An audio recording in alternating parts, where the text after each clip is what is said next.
It's a Top That Trade Day. Kicking it off for us, Phil Flynn, a Fox Business Network contributor, and Alan Nuckman, the Chief Market Strategist for St. Paul Research. Here we go, guys, with round number one in our trader game, IIDTT. Is it different this time? Prices are up on used cars, propane, and chicken. Is the jump in inflation due to demand, or is supply stunted? And what does it mean for the market? So the market's got a little bit of spooked with this inflation jump to 13-year highs in the CPI and the biggest surge that we've seen in a long time. Now, let's remember, the last time there was a surge that big, we saw mortgage rates at 16%. We're nowhere near that. We're still below 3%. Actually, mortgage rates are ticking down. And look at your CD rates. CD rates are 0. Well, actually 0.05. So it is technically positive. But it seems to be logistics, as the market wasn't prepared for this surge in demand from everywhere. It'll take some time to recalibrate, but I don't think this is for real. And if you look at the Treasury tips, they're at right now 0.89%, which is adjusted for inflation. And they were at, that's minus 0.89%. And they were at plus 3% in 2009. So we're still a long ways away from inflation being an issue. Maybe it isn't inflation, but reflation, because let's face it, if you look at commodity prices over the last 10 or 20 years, they've really been out of whack with what's been happening in the stock market. I mean, stock market's record highs. You have a lot of things that were record lows. And for years, we've been saying you can't continue. You can't have a booming stock market with cheap commodity prices forever. Guess what? That's what's going to happen. Low prices cured low prices. We had low prices for years that created demand. And because prices were low, we didn't invest enough in the infrastructure to keep those supplies coming. All of a sudden, boom, we're out of everything. We have the tightest grain market we've seen maybe in 10 years. We have the tightest copper market we've seen probably in 20 years, and probably the tightest lumber market we've ever had. You put it all together, low prices cure low prices, and that's what we're seeing. Inflation. The issue with chicken, all right, I did some deep research on this. The issue with chicken is the breeding stock. They didn't keep up with it. And they also Tyson changed roosters. And the roosters aren't as efficient as they used to be. Oh, maybe they need some nice music or something.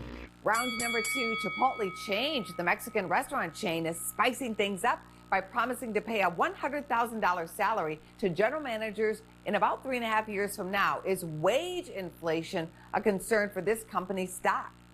I don't think so. I think wage inflation is coming back, but let's face it, wages haven't kept pace with the global economy for some time, so that's a good thing. You know what I love about this story? That, you know, McDonald's was an original investor in Chipotle back in the old days. They were one of their major investors, and this is the McDonald's model. This is how McDonald's grew their franchise. They said, hey, come to work as a burger flipper and you can someday be CEO. And that's exactly what happened. Ed Renzi, who I met one time, I was honored to meet him. He actually served me coffee at a restaurant that he owned, right? He comes out, the CEO, and I go, you look familiar, who are you? I'm Ed Renzi, the CEO of McDonald's, and he's pouring me coffee. You know, but he came up from the ranks. That's how corporate America should be. That's what we should be doing in other chains like this. You know, just don't say you're an employee, make it a career, and that's what Chipotle's doing. If you look at the numbers, that's what everybody pays attention to on the unemployment numbers, and there's been no spike in inflation. There are a lot of people, you know, there are a lot of jobs that need to be filled, but you need to see some equilibrium there. So he just talked about McDonald's is looking for 25,000 more people. Amazon's looking for 75,000.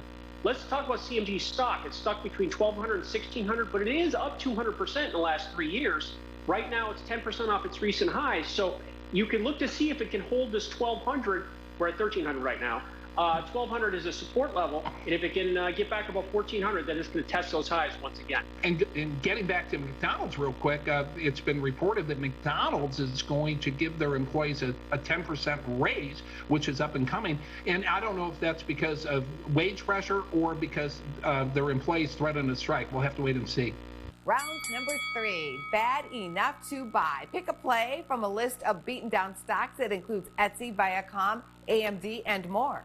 You want to buy low and then look for it to snap back. So this list here, these are companies that are expecting earnings to not be below 2022 earnings, not be below 2021, and they're more than 20% off their top. So the stock I like, you mentioned Etsy, I like Citrix, CTXS.